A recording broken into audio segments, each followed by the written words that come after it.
Hey now, Habs fans, hockey fans. The Curfew Boys podcast is back with a brand new episode featuring not just one, not two, not three, but four members. Look at that, Belafonte. Adri, the Chip Man, is here with us tonight, along with my cousin Chris and Mr. Anthony. Hey Gentlemen, now. hey Hey now. now, how y'all Buonasera. doing? Yes. Good evening, Adri. Adri, we haven't seen your pretty face in a long time. How have you been? Busy. Bah. Bah. Okay. I mean, we're definitely not editing that part. Busy. We're not four boys from family San life. Leonardo or EP. It's It is what it that- is. It is. That's life, eh? One day at a time. Yep. As long as you're good. Same You're shit, good though, different right? day. Always. Same shit, different day, but you're good. Okay, that's what counts. Chris, you were in Toronto, I think. I was in enemy territory all last week. National sales meeting for the entirety of the week. I swear to God, I was waking up at 6, finishing at 11:30 at night. I am exhausted. I literally got back. This is a good. For the listeners, like to get a little taste of this. But You could came fast back forward. from the airport. My girlfriend was having Okay. an evening with her girlfriends, and her girlfriends' boyfriends are actually close friends with. We all get along. So these fucking guys, I love them. They pull up to the airport, hanging out the fucking window, yelling at me. I'm still in the suit. I've been working the whole day. We go straight from the airport to the casino, finish at the casino, go grab a bite to eat, and then I finish up at like 11, 12 o'clock at night, still in suit, bowling, doing horribly, fucking contact lenses dry, and then last night I figured finally enjoy the Boston Montreal game. It's going to be nice and quiet, and not out until 3 o'clock in the morning at nightclub Bordel downtown Old Port of Montreal. So I am fucking exhausted. I am beyond burnt, but surrounded by people who love, and I'll say I'm not going to complain with that level of luck. So Toronto was good. No. I did everything but talk about Toronto. Toronto was Toronto was brutal. You know what? You couldn't Just like stay the one team. more. You couldn't stay one more day to watch our Montreal Alouettes beat the shit out of the Toronto Argonauts and book a ticket to the Grey Cup Finals. That's my football. That's my football team. While Anthony's Honestly, wearing since his Patriots. But sweater. seriously, since Calvillo retired, I know we're supposed to be a Montreal-based group of fans, but like, sorry, not sorry. I don't give a shit what the Alouettes do. I really don't. Well, Good for them. Good for them. I- We're behind them. But bandwagon fan, I might tune into the last 10 minutes of the game for the Grey Cup on my end. well, I don't want to speak on behalf of you guys. I'm going to be watching it for sure. I always root for the Alouettes when they go to the Grey Cup. Like I said, when they go to the Grey Cup. So every time they've gone to the Grey Cup Finals, I've watched and I cheered for them. No, I've cheered for them. I've cheered for them throughout the years. I have watched them. I've watched them quite a little bit this season. So maybe that's why they're going. It's because I actually started watching them again, and I brought them luck. And just Sure. a fucking classic way of doing it. A Montreal team beating a Toronto team. It's When beautiful. it counts. When it counts. Exactly. A bunch of chokers. It's funny because the Argonauts lost 2 games only the entire season. The best team in the league. But, you know, the Toronto. They won last year. They won the last 2 years, I believe. It doesn't matter what they did last. The capital of choking. That's what they're good for. Okay, enough about the Canadian Football League. Even though we are rooting for the Alouettes, let's talk about our boys, the Montreal Canadiens. Okay, the true Montreal team. How's Anthony doing? One second. I know I took a lot of time for me, but how's Anthony doing over here? I know Anthony's doing good because I saw his face last episode. We had very good discussions that for some reason, I don't know if we either we call the Curfew Boys or for some reason we're the Prophecy Boys because we talk about Primo needing to play a good game. We talk about Anthony mentions how like sometimes when things don't go well, the lines start getting mixed up and changed around. That happened. I don't know what else. And please refresh my memory if you mentioned something that. Well, since our last episode, we were in that 4-game losing streak, and they finally woke up. I don't know if you want to get into it right now, Chris. To answer your question, let's how go. I'm doing, I'm good. I'm good. I'm fucking tired, but I'm good. Spend my day in the cold today watching football. My nephew was in the finals for his football novice team, and Nice. It was actually a fun experience, but fucking cold today. Out of all days, fucking, and it was bad. They lost, but it was a fun 'cause you were experience there. to see a novice. Yeah, because I was there for sure. I always bring the bad luck. No, I'm not even joking. But So I feel all bad that- for your son's hockey team then. hey, I'm a good assistant coach. We're gonna fucking win it this Hey, year. if you need another one, let me know. Huh? Sure. We'll have the Curfew Boys coaching staff. But Chris, I'm doing well. Thanks for asking.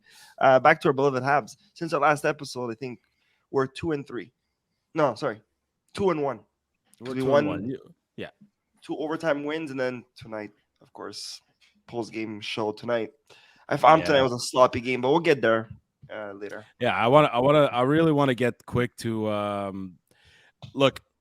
The Detroit game, I think, was the start of something important, I guess, for a lot of players, but for me, especially Caden Primo, and I know not many of us here are on the Caden Primo fan club. Yeah, I'm looking at you, Adri. I mean, it's okay. I'm not denying it. It's look. It was important for him, for his confidence. He hasn't won a game in like what did they say, since 2021, something like that. Probably since the COVID season. I'm even trying to remember. I don't even remember when's the last time Kenny Primo won a game, but he played amazing that game. Like, we got to give credit where credit's due. They won the overtime because of him. Those twice where Alex DeBrincat, who's a dangerous player, Primo robbed him at least once or twice. And then it led to the beautiful, typical Caulfield scoring a goal in overtime, which is amazing to see. But I want Cole Caulfield to score in regulation. I want him to score on the power play. He was doing that the start of last season, and I find he's doing the opposite. But he's coming in clutch when it counts in overtime. Absolutely.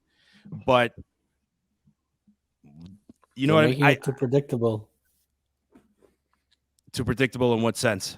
Power play. No, I'm seeing something different. I've noticed I noticed a few different things in tonight's game, but hold on, let's backtrack here to Primo. I just want to finish that thing. I'm sorry to say this. Adri, you can get mad. Joey, if you're listening, you can get mad. You can text me tomorrow that I'm a fucking loser. We can't go an episode without saying Joey, if you're listening. Yeah. I really want to be on an episode with Joey, but hopefully soon. We got to find him. I don't know where he is anymore. Listen, I'm saying this out loud. What you if wrote we get on rid the of fucking Primo message. now, if we get rid of Primo, it'll be a big mistake the Habs will be doing. That's all I have to say. I think I said it. Why? What's gonna happen? No. Look, we said it the last few episodes ago when we were saying that Primo is done in Montreal, right? But we all said and we all agreed that he still has some juice in him. He's just done with this organization. I think we all felt that in a new team, new environment, new people, new coaching staff, new team teammates. Sorry, would be he'd be a better goalie. Okay, but I think what I've seen, and I know it's only 2 games, but I think I've seen the Primo. That is, I don't know. I just think that Primo is back. The potential. You see the potential. I see a lot of potential. The potential we all have seen in him is starting to show. Well, is this encouraging? Is that after playing only 2 games? But it's 2 games and 2 consistent games. And I'm sorry, but I think they should be playing a little more against 2 teams that are in the top 10. Mm-hmm. New Jersey and it's Detroit. Fine. So if he's being consistent, then why isn't he still playing? That's Why is that's a it this question whole why I can't even fucking answer because I don't know I why. I don't understand that. I honestly don't. I'm trying to understand. I'm trying to understand what the strategy fucking is musical behind it. chairs? Well, the good musical goalie chairs for sure. Yeah, I don't know. I wish I have an answer, but I love to have this conversation with you guys, especially that Chris and Adria are here now. I want to speculate is that I think now the goalie market is finally open or a little bit more open than the beginning of the season. We talked about Edmonton last episode. Now, especially with the coaching change they did, and now Colorado, Pavel Frank Kutz, Frank Saus. I don't know how you pronounce his name. He's done for the rest of the year on LTIR. So Colorado needs a goalie. Who's their backup? Well, they have Alexander Georgiev, and they picked up a goalie on waivers, but he's a minor league goalie, and I cannot pronounce his name properly. But look, let's ask this question: will the Habs trade one of their goalies eventually? Yes, but it shouldn't be. course. It shouldn't be a Primo. I think he, like I said, we've all said that he still has it in him, just Mm-hmm. with another team. Mm-hmm. But I think he found it here, and I think, you know, Allen he's not our future. I said it last episode, Sam. Allen is not our future. He's done. Mm-hmm. It was never a His prime future. is over. I think he has one or two more seasons left in him. He's Why got get rid of? he's got 2 seasons left on his contract with the Canadiens as well. But even himself, I don't see him playing even longer. Maybe another 2 seasons after. But I think his career is somewhat coming to an end. Mind you, he's still playing very well. But if you're talking about the future of the Montreal Canadiens, the future Mhm. of contending in 2-3 years from now, or winning in 4 or 5 years from now, Primo won't be in the picture. Sorry, Allen won't be in the picture. He's got 1 year left. Sorry, one year left So after this one, you and he's should 33 keep years old. Montalbo and Allen should. Wow, I keep saying Allen. Montalbo and Primo should be our top two goalies right Well, now. well, Saturday night, Elliot Friedman reported that extension talks for Montembeault are going on, and apparently they're going pretty well. So, what is that? What could that tell you? What is? Monty's staying. I'm gonna reiterate this, like what Anthony's saying. I'm gonna stick with the two goalies that have the most potential to grow. Montembeault still has potential to grow. Primo, like it's been pretty surprising to date what he's brought to the table as we're discussing. Mhm. But Allen, uh, human being aside, solid teammate, everything. I just don't see why you would keep him here. I don't see really what's the justification. Again, I rather if they're still going to go down with that mentality of splitting the goal between two goalies, hey, let two young guys do it, and whoever you ride the hot hand. But they're getting a pretty significant opportunity to grow. Allen, in my opinion, like and a group you guys let me know how you think about this, but Allen in my opinion has no room to grow. That goes without saying, but if you're going to have two goalies with that potential to grow, then split the time between them, because one goalie in the press box per game, one of those two younger goalies in the press box per game is just um it's just counterintuitive. It goes against their development, it goes against increasing their value, it goes against them progressing in their career. So Allen is the easy answer for me. Yeah. Okay. I mean, it's obvious that. I mean, at the Yes, age it of should be 33. Allen, but Yeah. I don't think I don't think they have the like I said, the confidence in Primo. That's why all this That's shit's going but on. but that's what I'm Do they wondering need too. it? But Adri, do they need? That's the thing. Like, even if they make the playoffs this year, I think we'll all say it the same way. It'll be a blessing. It'll be a miracle. It'll be a very surprising year. But if they make the playoffs this year, again, is Allen going to be the guy to get us to the cup? Like, no, I know they don't have. No, but he has the experience. He's the True. veteran goalie. But again, okay, he's For got one another year team. left. But again, I don't know who he would go pick. And like I said, Monty was playing well even last year and should have still be continuing now. But he can't continue because of this stupidity. This musical chairs thing. Yeah, It's like, but how do like you want them? Again, you want them not to develop, not to be in the box, but you gotta play them. And for sure, Allen has something. Maybe it's something in his contract or whatever, or like you said, he wants to play more. So they're stuck with that too. Whether it's the coach's decision or whoever, but there's got to be something that's all this is causing, or there's no confidence in one of the young goalies. That's why the shit's going. well, here's the thing about Allen's contract. Right now, he's got a modified no trade clause in for this season 2023-24. He's got seven teams that he does not want to get traded to, and next season he only has 3 teams. So what are the odds that a team like the Edmonton Oilers are on that list? And the Pretty high. funny, you think the Edmonton Oilers are on his list? Fuck, if I was a hockey player, like I say it, if I was a hockey player, I'd go play anywhere and be happy. But after 10 years of playing in the league and you have a little say where you go and you have a family and this and that, would I want to go to Edmonton over other cities? Probably not. I know you have Connor McDavid in front of you, but nevertheless. Yeah, I understand that, but I mean, there's been rumors about him going to Edmonton for like the longest time, and it seems like now more than ever Yeah, it makes but sense. there's those rumors, but no one knows who's on the list other than him. No, but they'll never expose that list. Exactly. So So they can say he can go there, or he's rumored to go there, but if Edmonton's on the list.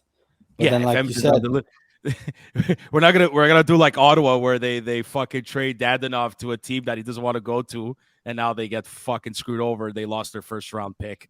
So oh well, I don't think Kent Hughes is that stupid. exactly. So So I know. so that could be one of the things that Hughes they knows that there's 7 teams for this year, and next year there's 3.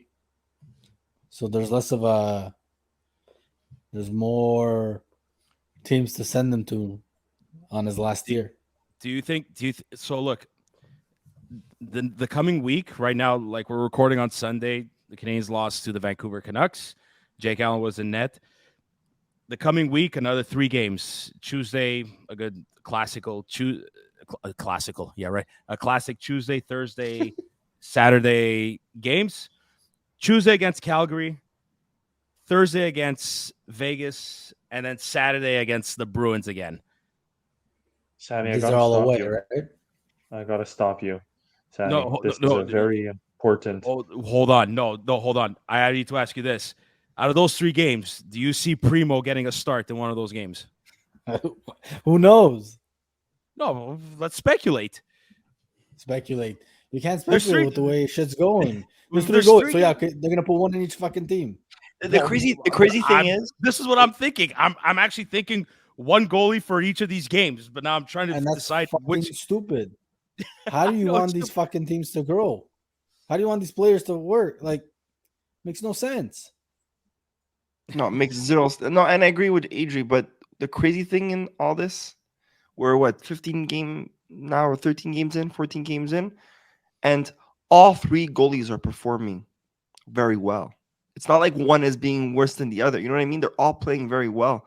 So it's even harder for these coaches to make that decision of who we should play. But to answer your question, if Allen should play, or sorry, Primo should play, yes, give him more ice time. Or you pick the 2 that's your future that you want to see develop and grow in your team with this group of guys and group of kids, sorry, and just focus on them 2. Stop with the rotation of 3. Yeah, but it's Yeah, what's gonna happen with the third one? it's You It's guys- time. I think it's time to make that trade happen. And now it's the time. I say Primo plays Tuesday against Calgary. Give Yeah, him that I say give him that opportunity. I say you know what? Primo played against 2 very good teams in the Devils and you know, the Detroit Red Wings are still a very good team. I say give him an opportunity to play a not so strong team, a team that's struggling, but like, you know, give him a chance to win again, give him a chance, to perform well in front of his teammates. I don't know. That's just the way I see it. And then you split the two, Vegas and Boston. You could give I say you give Allen a chance against Vegas on Thursday. And since Montembeault played well against the Bruins this past Saturday, fuck it, give him a chance on the road again against the Bruins. First win That in 4 years. I didn't even know that. But anyways, that's that. We'll talk about that later. But that's crazy. Yeah, so We haven't beat the it's Bruins in it's 4 years. this is yeah, I guess this could be the next transition here, but I think Adri just summed it up perfectly. It's stupid. It's it's Makes no stupid sense. musical chairs. Adri, we don't see your face in a while. You just sum up an entire topic with one word. Yeah, Stupid. it's fucking stupid. That's stupid. I Fucking love it. stupid. I love it. But anyways, look, after that Detroit win, I think Habs fans were excited to finally see the Bruins, you know, come to the Bell Center on a Saturday night. Saturday night is always a fun night when the Bruins are in town. And look, let's get straight to it. This past weekend, so the Habs beat the Bruins, but they lose to the Vancouver Canucks. You're playing two of like the top 3 or 4 teams in the league. You know, this was another true test for the Canadiens. The way they play after the way they played against the Vegas Golden Knights, top team in the league, played an excellent game, should have won that game, lost in shootout. We know the story about that. Next test came against the Bruins, despite not having Bergeron, despite not having Krejci. I don't know how the hell the Bruins are playing the way they are, which is amazing. And maybe I kind of do because I hate saying it. I hate the Bruins, but I respect them. I respect the culture they're building within that franchise, and with a coach like Jim Montgomery, for sure, they're gonna play well. But the Curfew Boys put out a tweet after that game. I think Saturday's game versus the Bruins was the best game this team's ever played under Marty St. Louis. And I know Marty didn't say it. He said it after the Vegas game. He probably learned his lesson not to say it again. But what I saw, take away the first goal within like the first 10 seconds of the game, take that away. I saw a well-composed, an aggressive Montreal Canadiens young team. Okay, this was. We'll get into the details, but at the end of it all, like how we have so many different moments and memories of like the past teams, like when there was like the Pacioretty and the Subans were the team with Price, Desharnais, I don't want to, yeah, I'll mention his name, Galchenyuk moments, and then before that there was the Koivu Kovalev, there was that whole era of memories. You can even put in the Camilleri moment. I think this is take away the Stanley Cup Finals or the Stanley Cup playoffs that the Canadiens had a few years ago. This game was like the first memorable game of this new Montreal Canadiens team, this new look. I don't know if you guys feel the same I way, agree. I agree. but the way the game went and the way it ended, like that's the first. It's like the first new memory that I'll have with the Montreal Canadiens under new faces, a new core. You know what I New mean? era. A new era, exactly. Thanks, Adri. Fuck, you're on fire, Adri. Well, It's all built to up. that point, like Montreal hasn't beat Boston in a little while. 4 years. Montreal's been going through a lot of shit basically since they went to the Stanley Cup final, lost Price and Weber. So it was really the handing over the torch. Um, Little Remembrance Day tidbit Yep. right there. But Yep.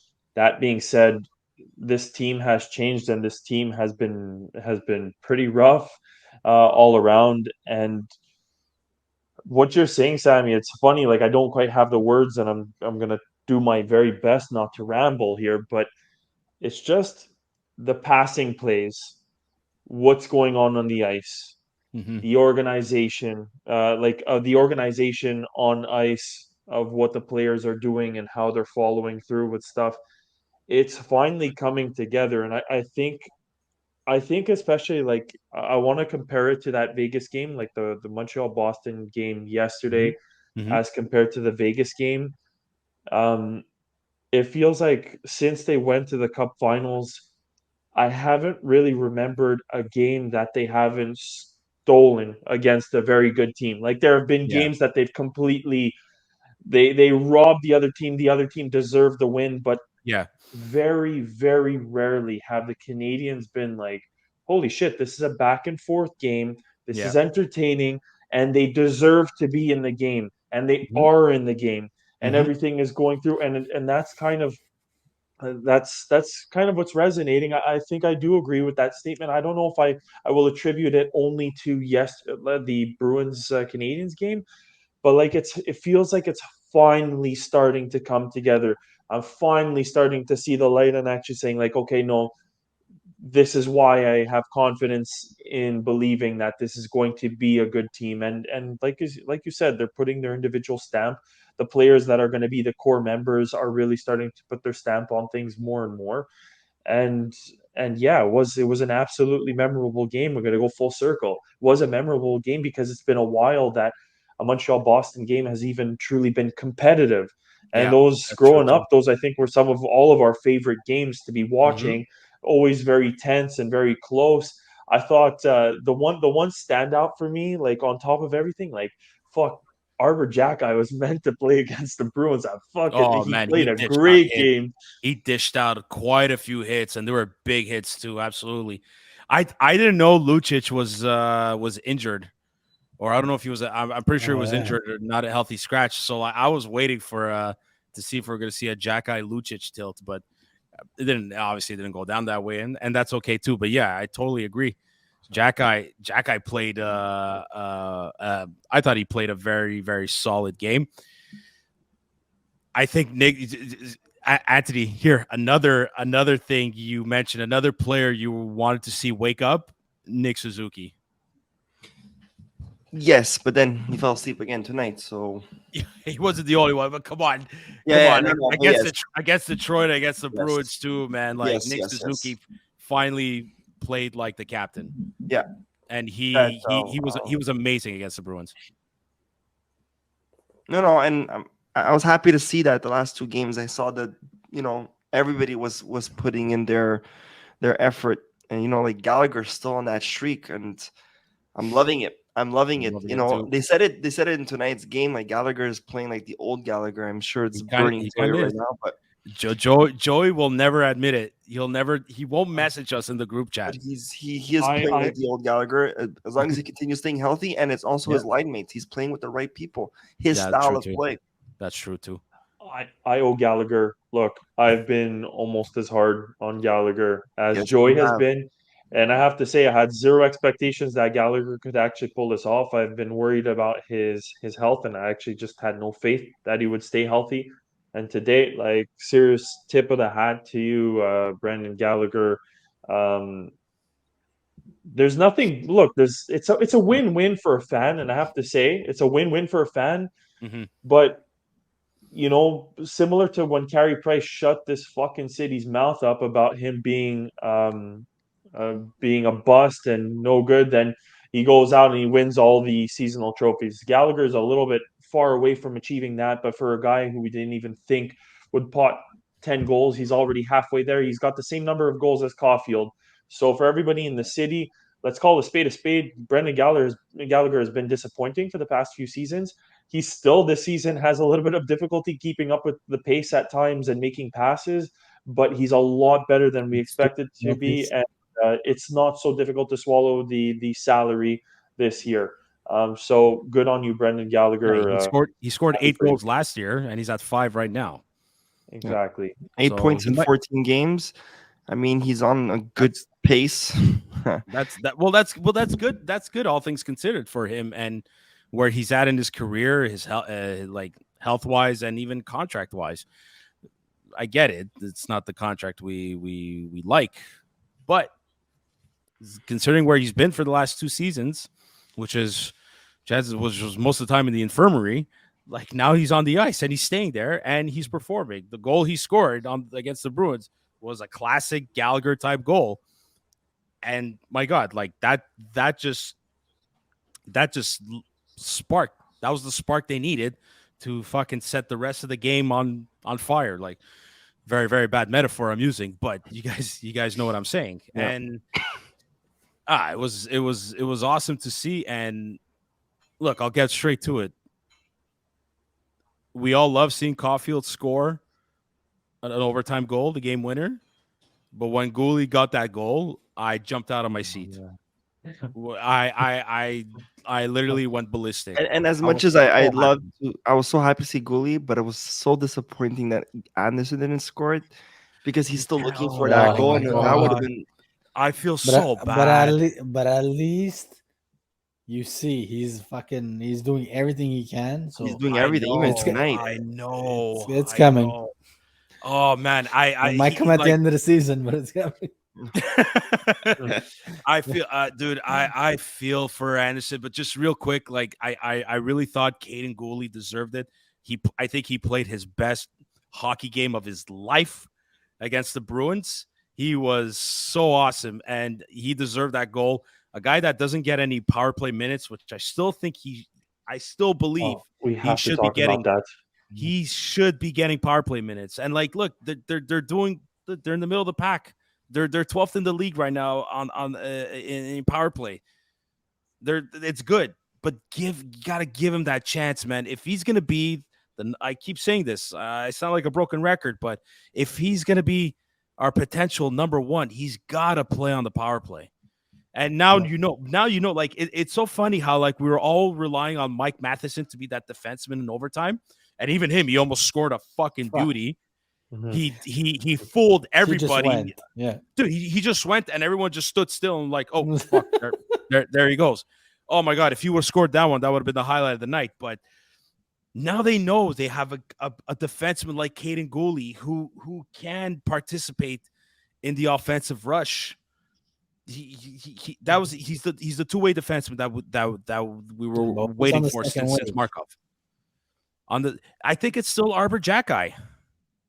It's Arbor Jacki and Justin Barron. Like I love Yeah. Jacki. Yes, he's got a good wrist shot. He's got a hard shot, but like he doesn't have that offensive capability like Gooley does. I truly As believe that. that you're saying he doesn't, as he dangles through the defense and gets a beauty goal Yeah, dude, at the end of the beauty game. goal. Look, it was a nice shot. I'm happy he scored, but like No, it's I'm you know what I busting your mean? balls Yeah, because I'm busting your exactly. balls because I completely, I think a guy like Jack Eye, the roles should be absolutely reversed. I see Caden Gooley killing penalties, and I don't want. Oh, he blocked all kinds of One shots second, too. one second, one second, one second, one second. Sorry, I Yeah, gotta. okay. Yeah, no problem. I hope his cat's still alive. Yeah.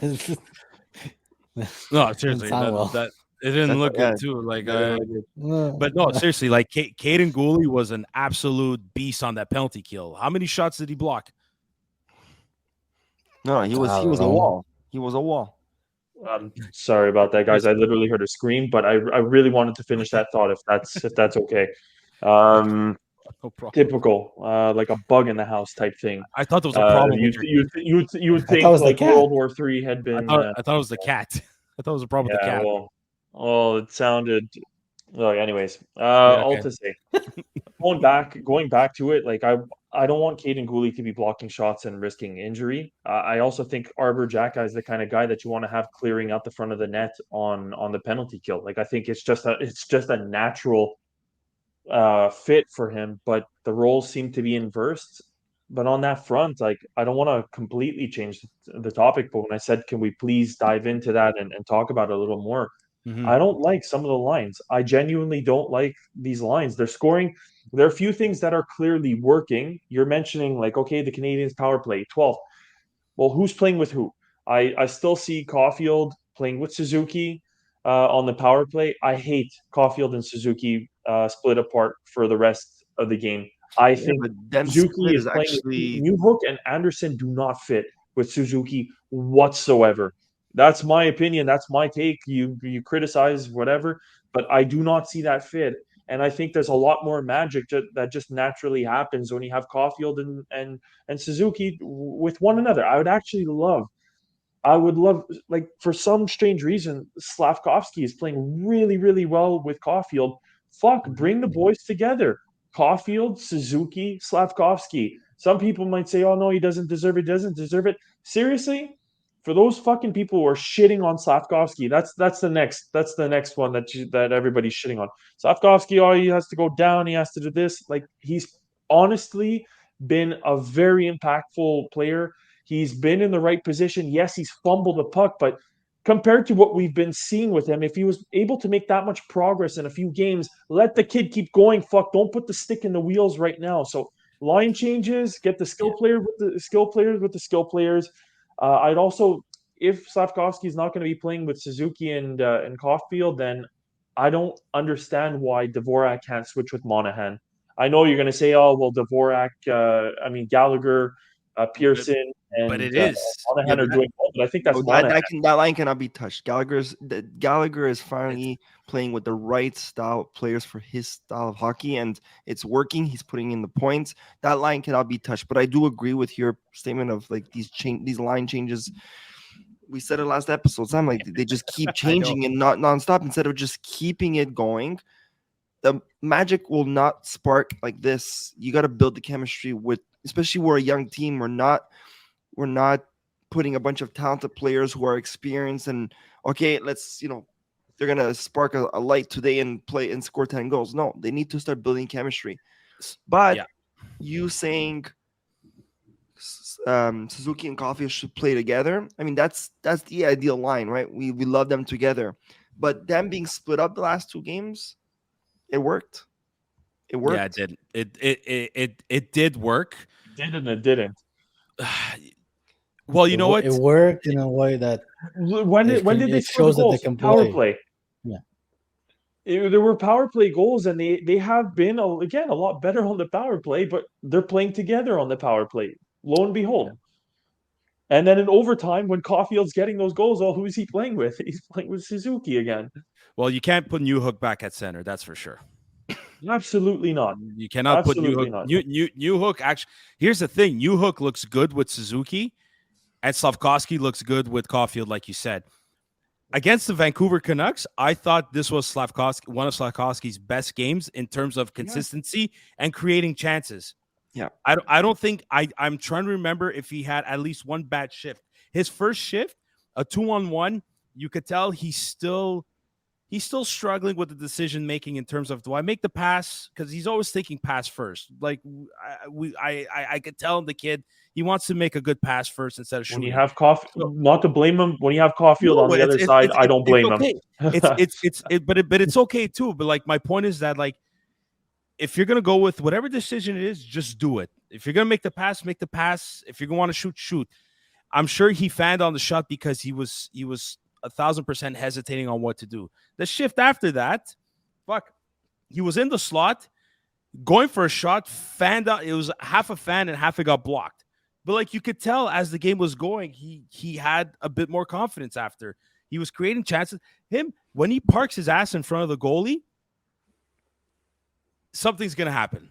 Either he's gonna deflect it in, the goalie's not gonna see the shot coming, or he's just gonna, or there's gonna be a rebound to him. Whether he scores or not, whatever the case may be, however the result is in the end, at least he's there to create that scoring opportunity. And I'm not gonna jump the gun on our final topic, but look, it worked with the Christian Dvorak goal before it went to the Coastal Challenge, which we'll get to later. But who was parked in front of the net? It was Slavkovsky. He's a big kid. That's what I saw tonight. I saw Slav and Anderson in front of that net many times. Yeah. Which Yes. nice to see. Big guys. That's what you need. That works. You know what? In all honesty, Chris, against the Flames, if you're gonna put Primo in nets, I say put Slavkovsky on with Cole and Nick. Go back to that line. I would put Dvorak with New Hook and Anderson. Let those two like carry the puck with speed, and if they have to drop it to Dvorak is a playmaker. But that's the other thing too that I just want to say. What you're mentioning, without touching that third line, okay, we don't want to touch the Gallagher, Monahan, Pearson line, no problem.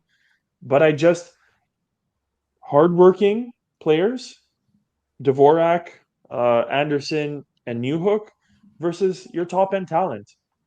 And I think it just fits so much more naturally. It freaking does. And I'm hoping to God, I'm really hoping to God that they go down that path because I think it could really initiate something pretty special. Yeah, I totally agree. So, look, the game against the Canucks, the first period, the way they were playing, I thought we were going to see maybe glimpse of the game we saw against the Bruins. They Yeah. were holding their own a little bit. The first goal for the Canucks was like half a fluke, kind of a nice play. The second goal, and I know Chris, you were talking about it in the group chat that it was a weak goal on Allen. While I agree with you somewhat on that, this is why this episode is called controlling the risks. Okay, that's what Marty St. Louis has been saying for the past 3 games. We're learning to control the risks. Okay, they made that one mistake about controlling the risks in this game against the Canucks, and when Jake Allen did not have his stick, Someone the should have given Canadian, him a stick. either that or, man, you're out of the zone. You got to make sure that puck is deep in the opponent's zone so you give the goalie time to get his stick back. Mhm. Because they got out of the zone, but barely crossed the blue line. We're But nowhere even when near. they got out of the zone, I would have hoped that one player stayed back and tried to get that stick. They all Well, left the zone together. you could do that too, if anything. But if you gotta be aware. Bless you, Ant. You gotta be aware that your goalie does not have a stick anymore. Bless you again. His mic is off. But you Thank got you. yeah, no problem. But no, they need to be aware that like fuck, our goalie's at okay. We got to get this puck deeper than where it is right now. Even if you make it an icing play, just fucking If like you have to at that point, you have to. But they were out of the zone. They just needed to cross that red line and fucking dump it in. And even at that, they were tired too. They couldn't change. Allen couldn't get his stick. Should he have fucking gotten that shot? Yeah, maybe with his glove. A lot of times goalies are used to at least with their stick and fucking batting it it was out a of. little shot too, It right? was a little So shot, so they use their stick for it. And anyways, look, I'm not a goalie, but yeah, Allen should have got that. But you know what? I think the other 5 guys on the ice for that play need to look at themselves in the mirror and be like, maybe we could have done better. We should have done our jobs a 100%. little bit better. I was watching that play, that whole moment, looking. I was just looking. I wasn't even watching the play. I was just looking at that stick, and I was hoping that at least one player would have went to go Yeah. get the stick for him. Even and like you said, I know it's hard in the moment, right? Because they're trying to Defend, yeah. defend. But the moment that puck left the zone, that moment there, one should have stayed back and tried to get that stick Yeah, for him. yeah. Or, like I said yeah, before, probably. give your own stick. You know, While defending, yeah. No, I agree. I agree. I look at Quinn Hughes play, and I hope to God Lane Hudson is like that. I pray to God, and I know Lane Hudson just keeps scoring in the NCAA, but like I see Quinn Hughes play, and I hope, and if Lane Hudson could be half the player that Quinn Hughes, oh my God, like we're all gonna lose our fucking minds. I can't Like remember. Habs fans Yeah, are already right. losing their minds, That bloodline is all talent. dude. It's insane, huh? Fucking- Wait, are you talking about the Hughes line, Hughes. the Hughes Yes. bloodline, or the Hudson Yeah. bloodline? the Because Hughes. apparently Lane Hudson's brother might go in the first round this year's Okay. draft. So him too. But yes, they're like the new age Stahl brothers. Like Yeah, at one yeah, point, that's exactly what I was thinking. when the Stahl brothers were just like that's all there was in the league, and now all of a sudden it's the fucking Hughes brothers. So we're waiting for a 4th or a 5th one to come in, and they're gonna take over the NHL as well. But Well, wait until all three play together. can you imagine? Well, you got Jack and Luke. If Quinn joins the New Jersey Devils, like might as well just give them the Stanley Cup.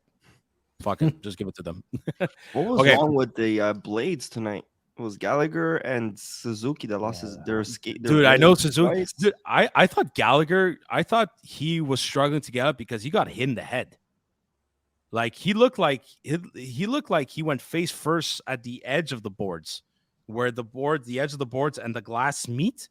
I thought he got hit over there. So No, I like didn't see that. I knew right away. I saw it was the blade, but before Suzuki's that, blade, it was yes. Suzuki, yeah. Yeah. Well, If it's not the medical staff, it's the fucking equipment staff. But okay, I want to go back to then again. exactly. So Yeah, you got to figure. exactly. I want to go back to Dvorak's goal that was brought back because of another coach's challenge offside. Okay, and I'm gonna open this final topic and this debate here about challenging offsides. Okay, this is where I think the NHL needs to get their shit together. And it's what? It's 3-4 games in a row now that the Canadiens get a goal deciding on called what back. offside is. And the worst thing about it is that it's all Cole Caulfield's fault. Yeah. Like no, It's too fast. Well, yeah, he's too fast. But like speaking of being too fast, like His legs are going faster than his brain. or he's just going faster than the puck carrier. But like no, it's not to blame Cole Caulfield, but unfortunately he's the culprit. Yeah, exactly. Well, that's. But Go ahead. I was just about to say, much like in soccer, though, you have a responsibility. Like before we go down the whole Cole line, I don't think we're going to do it. I just want to specify to fans that hockey, soccer, especially soccer, is a big thing for offside. Look, just a question of being more aware. Cole, you just got to slow down a step. You got to be more mindful, and you enter the zone when you're absolutely sure. Don't cheat. Be responsible. Be aware. That's it. So here's my fucking issue with this. Like, you know how the NHL is trying to make the game faster and more exciting and entertaining and blah blah blah blah blah. By doing the whole coaches challenge thing for offsides, I think you ruin the momentum.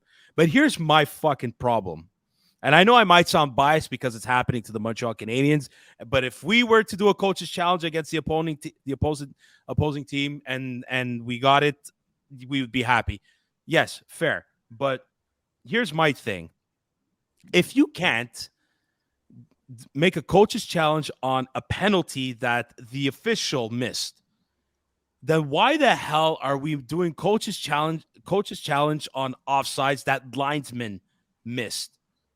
What's the point of having these guys on the ice if that's all we're going to do is just fucking challenge this miscall or challenge that miscall? You want to challenge goaltender interference because of the crease, there's the rule. That's his zone. Fine, whatever. That I'll give the benefit of the doubt in terms of goaltender interference. But for fuck's sakes, if the game has gone way too fast now for these referees, I think, you know what? Chris mentioned this once many episodes ago, maybe even last season. Can we let the human error be part or let it be a factor of the game too? At this point, if the game is too fast for the eyes of the referees right now. But I think, and you're right, Sam, and I agree with that statement.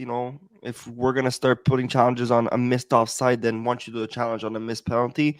But the difference between the two is that an offside is something easy to catch in a replay, whereas penalties are sometimes judgment calls from the refs, right? So, and that will slow down the game a lot more. But don't get me wrong. I mean, I agree with that point. Yeah. The thing is, they do want the game to be faster. So if we're gonna start challenging everything, then forget it. They're gonna be like every 2 seconds they're gonna throw in that flag, right? Like in football, you see that often. But my point is that get rid of coach's challenge for offsides. Just get rid of it. Yeah. I think. Look, I don't know if I would have an adjustment to that, like specifically, or make some sort of technicality where if it's, let's say, within 6 inches, and they could easily put markings along the boards. They can easily have some sort of marker system or something that, look, if the players skate, what bothers me is that we want to see goals. People show up to the game to watch goals. Yeah, maybe some good saves, but people want to see goals. And like you said, I'm trying not to be a homer about it. It's been fucking happening a lot to the Montreal Canadiens. I think it's 4 games straight. I'm sick and tired. Like, I think this all goes back to Matt Duchene years ago when he was playing in Colorado, and he was like offside by 5 feet. When you're offside by fucking 5 feet, I remember that. Yeah, when you're offside by that much, I would love to have a fucking Danny Briere too, huh? I think there was a Danny Briere highlight too. Like he was like almost a stick length offside. Cale McCarr too during the playoffs, I think, was offside as well. But that's the thing exactly. Like there was a spectacular goal that was scored by Suzuki a few games ago, and Yep. that gets called Yeah. back. And like as Oh, a yep. fan, I'm just Yep. like, fuck that. And like especially I think across the board here in Montreal, Cole Caulfield scores a goal. And we're fucking so happy. We're so happy to see him. And like we're looking at his stats and we're waiting for that first 40 goal scorer in like fucking 30 years. And it's off because there's maybe a fraction of an inch of his blade was past the blue line Yeah. before the like it has nothing to do. It's basically 30 seconds later they dominated the fucking play, and because his fucking skate was a fraction of a fraction of a freaking inch offside. You're taking away all that hard work and that amazing talent. Like that's bullshit. That's So here, if like make I it agree. is it a clear offside? You bring back the human error. You have like a little marking where they say, look, we're giving you 6 inches grace or something to that degree. And at that point in time, if we feel as though it's a significant offside, because it gives a little bit of human error, and then you don't have this time wasted all because they're fucking measuring if it's a But few but centimeters off. Anyways, the thing is coming. I mean, I see all sides of this, and I guess now, like you said, Sam, before, we're all mad now because it's happening to us. But it, being a football fan, for example, like all these missed human errors changes the whole fucking game, and that's why a part of me actually wants these challenges, because again, imagine you score a goal and it's a clear offside, but because there's no challenge, that goal stands and it changes the whole outcome of the game. It happens in football so many fucking times, and in football you can't challenge everything, right? So there's a lot of human error in football, and sometimes that human error fucking changes the whole outcome. There was a game last year that the Patriots didn't make the playoffs because it was the Raiders, you know, caught the ball, his fucking toe crossed the line, and they didn't challenge it. They weren't allowed to challenge it because it was the last 2 minutes of the play. But the guy was out. And they ended up winning the game. But Okay. that toe could have changed that game where the Patriots could have made the playoffs. You know what I mean? So Well, for sure, no, for sure, it will have an outcome of the game. If Christian Dvorak's goal counts, offside, no offside, whatever. No, Yeah. if Christian Dvorak's goal counts, I think we have a different game. 100%. yeah, I told you. Here's the issue that I have, and look, majority of these refs, these linesmen, they're good enough to know that if it's a clear offside, they're gonna call it.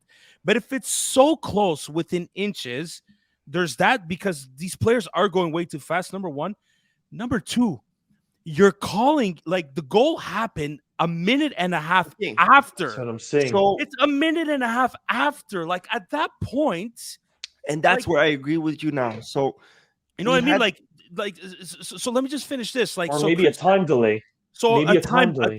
buffer. Like, listen, if there's an offside and the goal happens within, I don't know, let's say 10 30 to- seconds. I'd say 30 even seconds. even 30 Not even seconds that. a lot. Even because the game is so fast, like it takes less than a second to score a goal. So let's give 10, let's push to 15 seconds. If a goal happens within those 10 to 15 seconds and there's a clear offside, fine. If you're on the power play and you're circulating the puck for a minute and a half, passing plays, shooting left and right, but keeping it in the zone, then you finally score. Oh, coach's challenge. You know, a lot of these teams are fucking smart, though. They know it's an offside. Their best players on the ice just burn themselves for a minute and a half. Oh, they scored a goal, but it doesn't count. Boom. Now we get them back. Their second wave is going. You know what? it's an easy fix. It's an easy to fix.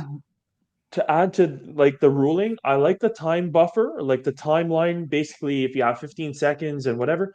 The other thing that could make it very interesting too, it's an automatic.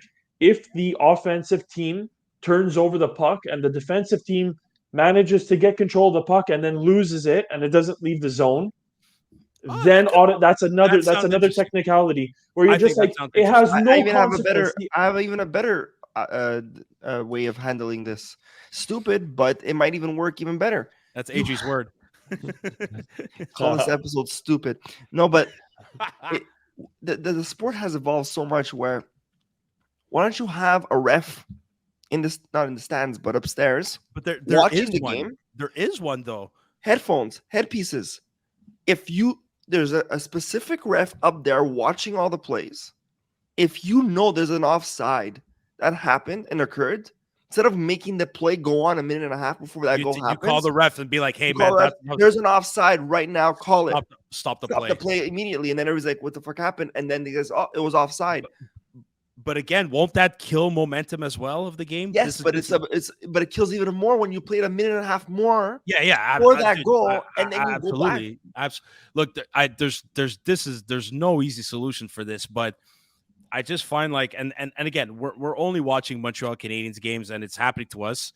I don't know what it's like in other games across the league, but this is not like I'm having this conversations with other guys, other guys that play hockey, other colleagues too, and it's like it's getting ridiculous now. No, 100%. So I just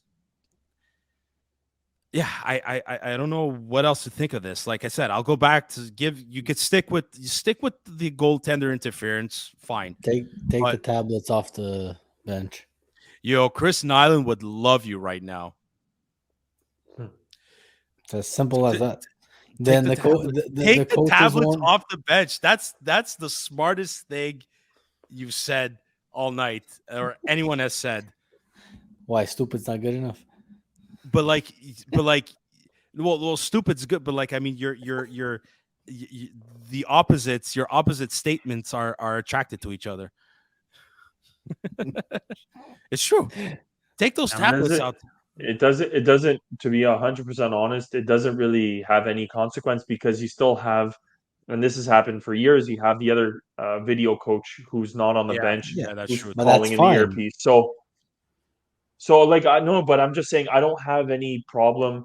Like I actually kind of do like that if the players, I don't like that the head coaches. I hear what you're saying, Adri. It's basically up to the video coach to make sure that he's not sipping coffee and not paying attention.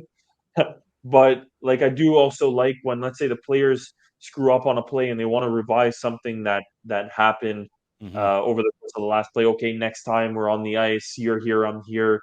This is how we respond, and this is how we do better. Like, Yeah, they also have a I'm fucking not a game board with a fucking marker. Or What does he need to fucking watch? or come you have a Chris Kreider that just fucking takes it out of Zibanejad's hands and just fucking whips it on the tosses it. floor. That was actually funny. That's my only favorite Chris Kreider moment. Guys, The rest- it's only gonna get worse. This game is evolving. They want to make it so high tech and so fun. And trust me, this is just the beginning of technology and AI shit. We're gonna come to a point where everything's gonna be digitalized. Eventually, it's gonna be a time where there's gonna be no refs on the ice, and everything's gonna be digitalized on the ice. And Probably. Yeah, maybe. Anyways, I don't know if I want to be alive to find out, but maybe I do. Maybe I do. Maybe I kind of do. Who knows? that old, like you said, Chris Allen would be happy.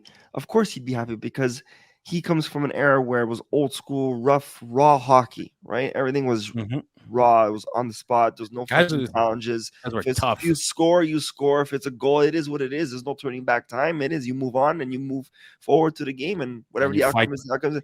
And you Now fight with all back. this shit that's happening, like there's fucking stats being recorded by speed of shot, and if you download the NHL app and you subscribe to it, you can watch the game and you can click like different angles of the game, and you can click the player, and there's like mechanism in the fucking puck where it controls. It's crazy.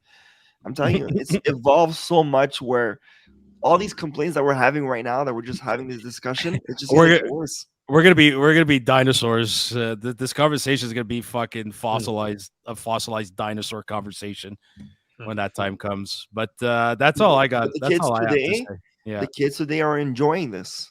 We're not enjoying it because we miss the old school stuff. Well, look, part of me wishes I had all the access to info and training videos that the kids have today. I wish I had when I was a kid. Yeah, 1,000%. All these YouTube videos, all these scientific data they have right now, dude.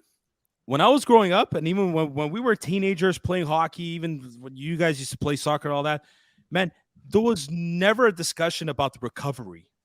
Now, in terms of conditioning, like recovery is the most important thing ever, and it's probably always been there, the importance of it. But the conversation was, I've never heard about the importance of recovery. Train until you die. It was just fucking start. It's just jog until you die, and you better jog fast until you die. Now it's like there's all this scientific data about recovery and the amount of effort you put in the least amount. Don't do a full bench press because you're putting stress on the inner deltoid. Chris, my shoulder, my deltoid, my left is so fucked because of the amount of times I attempted benching fucking 2 plates just so I could get into the school I wanted to get into, just so I could get the job I wanted to get. Like, I'm paying the price here, but listen, I'm kind of like the new age Chris Nyland, where like I put my body through the fucking ringer, and you know what? Just so I can get to that final destination, that ultimate goal, and that's it for me. so I want to do, before we say goodbye, I want to do something like Anthony does.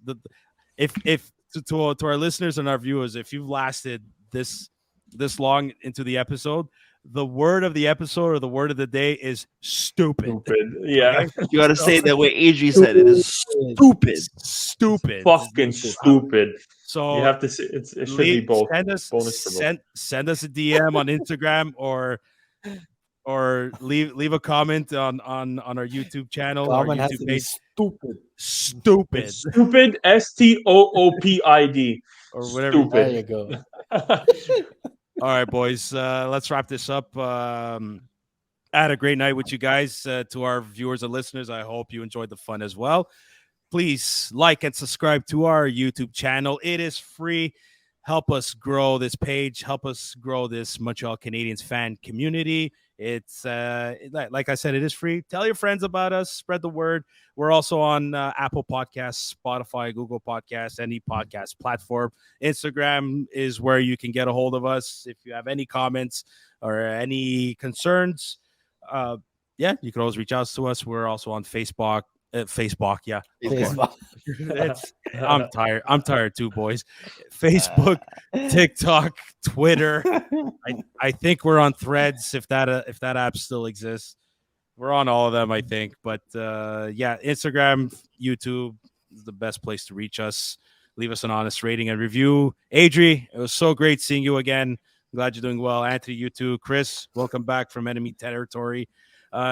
Tuesday night, the Canadiens face the Calgary Flames, and I predict Caden Primo will get the start. It's going to be fucking another goal from Laval.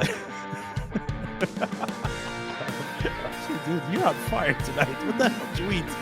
All right, guys. Thanks for doing this, boys. Until next time. Bye now. Bye now. Good night.